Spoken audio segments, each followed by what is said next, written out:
Today we're going to talk about the upcoming NCE meeting, and this will be about preparation and how to function in the NCE meeting, what to expect, and how to navigate through the process. First day is education. Tuesday and Wednesday we'll be getting right into the heart of the meeting and talk about packages, and packages are your properties. And you'll have a chance to pitch your properties. You'll have a chance to meet all the people with the cash and the paper and just brokers from all over the country that bring their clients' property or assets to the meeting to try to make a deal so that they can better their client's position. Let's get right into it, and we'll start talking about how to function at the NCE meeting. So here we are. And we'll go through on how to prepare for the upcoming meeting. So get ready, because it's coming. Comes 4 times a year, and we try to make it better every year. Before the meeting, pay your dues, pay your meeting fee, and then you have to register at the Tuscany Hotel. Everybody has to do this. Call Kara if you get in trouble and you can't find it. It's on the NCE website. They're easy to find. Book your room. Get registered and come to the meeting.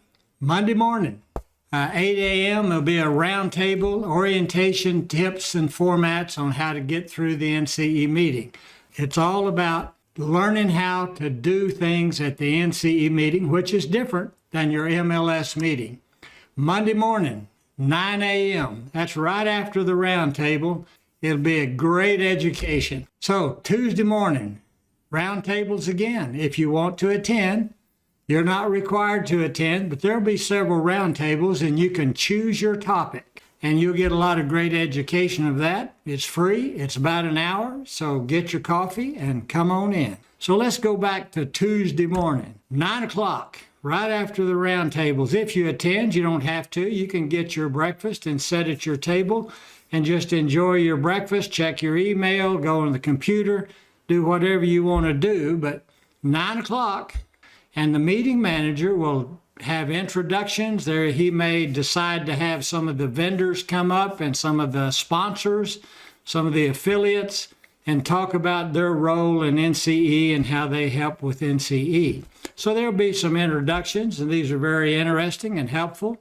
And then the meeting manager will lay out the segments of the meeting, like there will be things like haves and wants and cash and paper and most motivated, and they will introduce the moderators and then the package presentation. Now, a package is no more than your listing brochure with everything on it, and it's put in the NCE format. So it's a one-page form, very concise, and every box needs to be filled out because it has a purpose. The meeting manager will lay out all the segments and the moderators and introduce you and get us started. And really, Tuesday morning starts out pretty fast. Tuesday morning, 9 a.m. What is a package? I just described that as being one sheet of paper. And on that one sheet of paper, you have all your information. And I'll show you that in a little bit. And you have supporting information that's either on your computer or maybe you brought it as a backup, like maps and assessor's records and your legal description, anything that you can have that would be a backup or supporting information for that asset that you're presenting. I mean, this is information that every buyer wants to know. It's no different than your MLS. Make sure that when you present your package or your property, that you have the information necessary to make a deal. And I'll explain that in just a little bit. Some of the things that are very important in this package is income and expenses, and you'll see that on the left-hand side of the sheet of paper, is your net operating income, if you have income. And so this is very important. We don't like projected income. We like to have actual income, because look at it this way. If somebody says, I want to make a deal on that property, you're going to have to furnish the actual income sooner or later. And so what we don't want to do at the meeting is have to go through that extra step of getting through what is potential income. How accurate is your potential income? Is your price based on your potential income? It usually is, because you're trying to boost that income up and to get a bigger and better price, or make your cap rate look better. So don't do that. Just bring actual income. Now, if you want to bring what you think the income can be, put that on a side sheet or offer it to the person that's interested in your property and say, here's what I think the income could be. I've had the question posed before, what if I've got a vacant building? Well, if you got a vacant building and let's say it's only been vacant for a month, you had income before that, so show that income. And then you could, down in the primary remarks, you could put your potential income, what you think it could be, but be prepared to back that up. But if you've got an apartment building that's been sitting on the ground for 20 years and you got 20 years worth of income, we don't care whether the seller says, I don't want to raise the rent because they're my friends. That's not the issue. We want to know what that property will do as far as income and expenses. Because I guarantee you there's very few sellers that will leave money on the table and give the tenant much of a break. Maybe if you're a family, maybe if you're a manager of the property, maybe if you help out in certain ways, you get a little bit of discount, but that's easy to disclose. But just leaving money on the table, I don't think so. It could be bad management, could be anything, but we want to know what that property is actually doing. Can I make that property do better? And as we know, potential belongs to the person that develops it. Potential does not belong to the previous seller. It belongs to you if you can develop a new use, improve the property, and raise the rents. That's your potential, but we want actual potential and actual expenses. So, APOD, maps, cash flow analysis, assessor information, all the information that you think that the buyer would want. This is a package, but it's just one sheet of paper. And you know, on the right-hand side, I've got all the links to Google Earth and to the Cortez Courthouse and different things like that. And then I've got the pictures, and then I've got the seller information. So that's it. Now the moderator. Moderator is very important in the meeting. And there's a lot of things that can go on in the meeting, but you need to respect the moderator, because when you go to the podium, the moderator will ask you questions. And there's a set of questions, and we want to know about the property, and very short, and we want to know about the owner, and we want to know about the motivations, and we want to know about the debt. And all of this is designed in a way that will help you get people in the audience interested in your property. So listen to the moderator. Don't just go up there and start talking about your package. Wait for the moderator to ask you questions, because they have been trained on what questions to ask you to get the best response, and it will be to guide you. And the reason you need your package filled out correctly is because there's people sitting over there on computers that they will call your package up on Google Earth if you have the correct address, or if it's in your meeting book, they can find it easily and they can put it up on the screen. The moderator will ask the questions. The first thing they're going to say is, what is your package number? And you will call out 141.5. Now this number is very important, because 141 is where you were registered in the meeting chain. So you'll notice that there's 101, 102, 105, 140, 141, and those are your numbers. And then 5 is the package number. Let's say this set tells me that you have 5 properties that you have brought to the meeting. And so you're moderating 141-5. So that's why they call out that number. And when you're interested in this package being presented at the podium, you call out your number, which may be 1012. That means my number is, I'm Blake Allen, and I'm 101, and my package is number 2. So that's how easy that is. Very simple, very good system. Are there any changes to the package? The moderator will ask you that, because a lot of times the form sometimes is a little bit confusing to new people. and you get a little bit mixed up on the income and the expenses. And when you have your pre-moderation, the moderator is usually sharp enough to spot those discrepancies and correct them. I did this wrong or that wrong. Whatever it is, the moderator will say, are there any changes? And you say, sure, yes, I want to change the income. When the moderator gets through, you'll have about 4 or 5 minutes, because remember, we got 70 or 80 people at this meeting. So when the moderator gets through asking your questions in that 4 or 5 minute time frame, they will say, let's have a call for numbers. And the numbers are takers. The moderator might say, do we have any takers? The moderator might say, let's get taker numbers. And if you're interested in that property, you raise your hand, 3014, I'm a super taker, 125.3, interested. A taker says, and I will send you a mini form. And a mini form is just your idea. It's non-binding. It's your idea of what you will do to take that property. So that's a taker. Now if you're a taker and you write a mini form, and that mini form, you and the broker and the owners can probably decide on the terms of the structure of the offer or the contract, and then you can write the offer up and sign it later. So you'll have many forms at your table, and there's short forms and long forms. So if you just say, here's my idea, as simple as it is, and it's non-binding, it says, I'm interested in your property. I'm a taker for your property. So here's how you do it. When the moderator is through asking the person at the podium about their property, their motivations and their owner and what the owner's trying to do, the moderator will say, let's have taker numbers. It's a random order.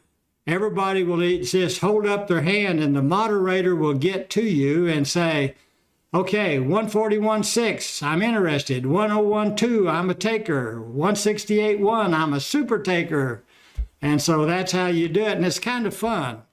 And now you can write those numbers down if you're at the podium, but at the podium, the people over on the side with the computers are recording the numbers, and after the meeting, you will get a list of all of those numbers. And these numbers are very important, and I will explain that a little bit later on.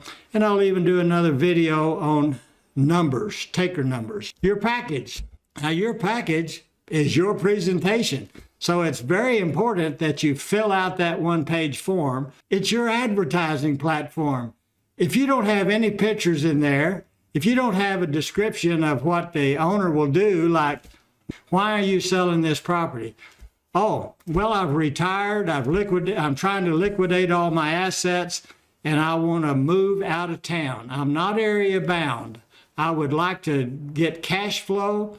My motivation is to have income, to have an annuity, to owner carry this property and move on. And I will go up, I will go sideways, I will go to a different state. So put everything in there that you can get. Now, a lot of brokers in the MLS system, you call up the office and you get a listing, and you are very concentrated on the property and the listing and the price and the comps, so you can get the maximum price for the seller. What else have you got? Do you have any notes coming in? Do you have other buildings or other houses or land? Do you have an IRA account? Do you have a bank account? Do you have cash? Can you add cash? Will you add cash? You have to counsel your client, and you have to know your asset. A complete package will make you shine. Of course, the opposite's true.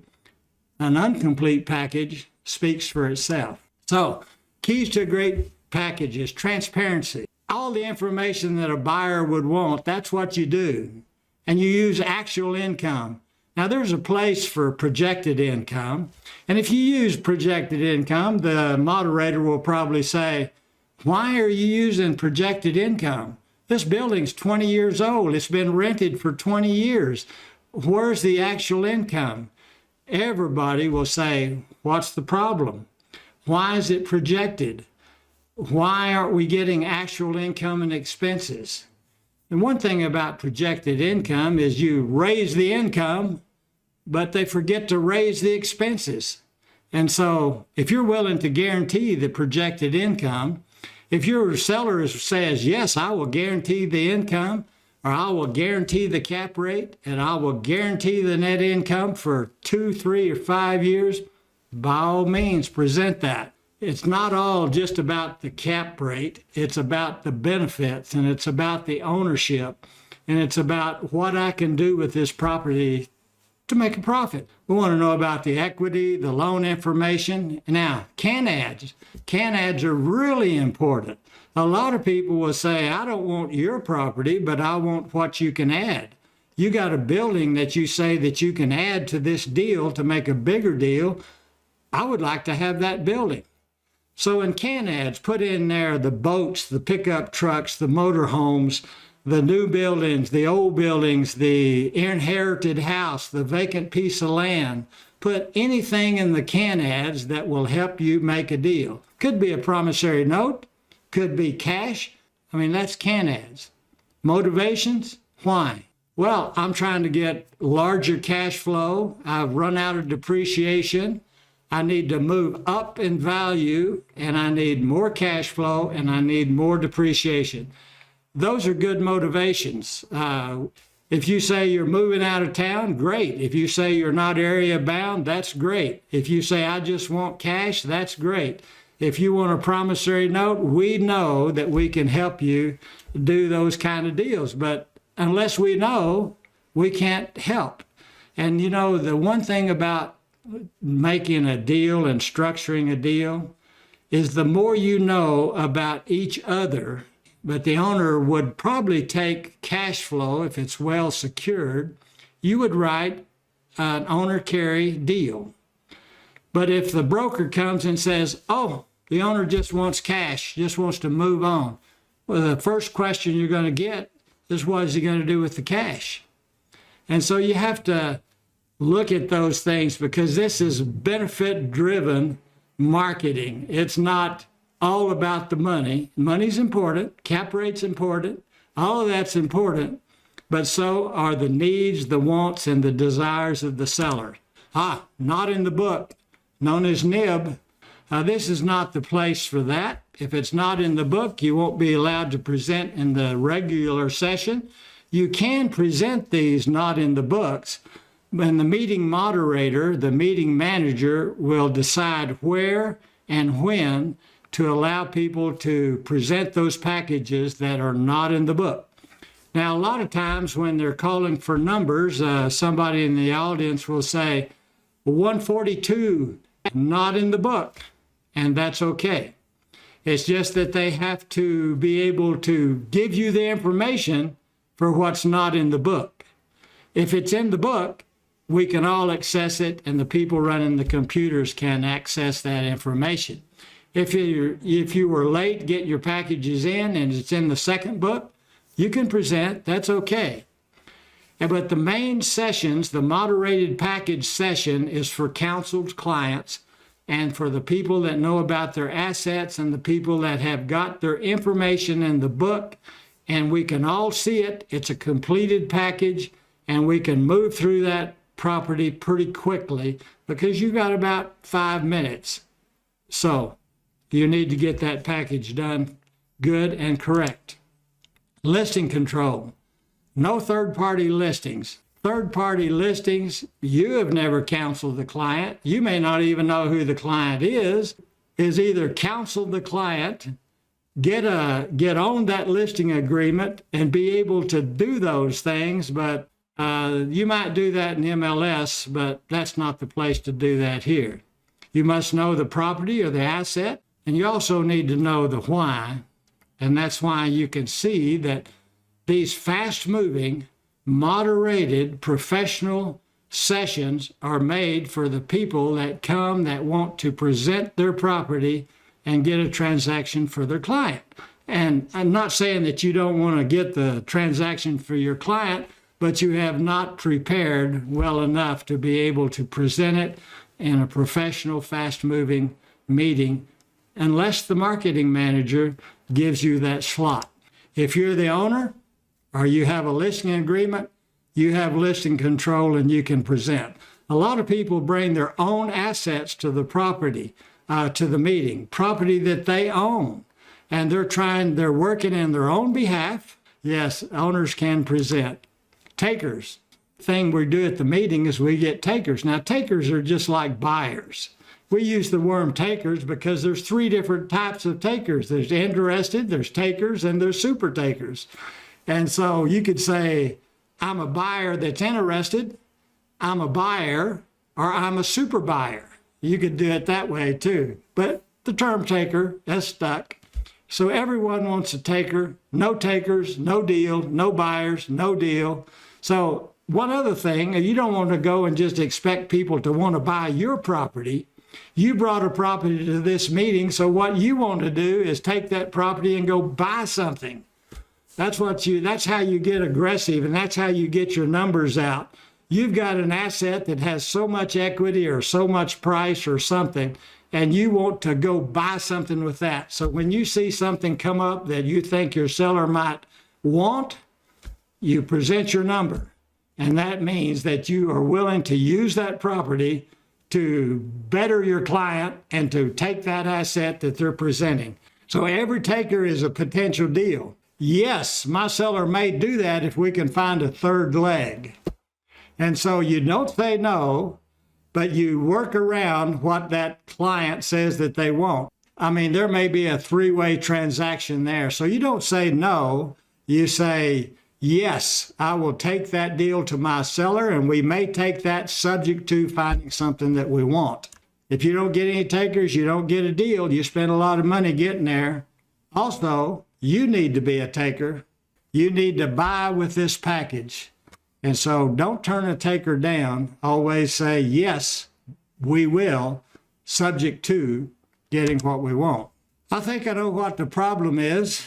Maybe we'll have more videos like this in the future, like numbers, what to do with all those numbers that you get at the meeting, because you will get a lot of them.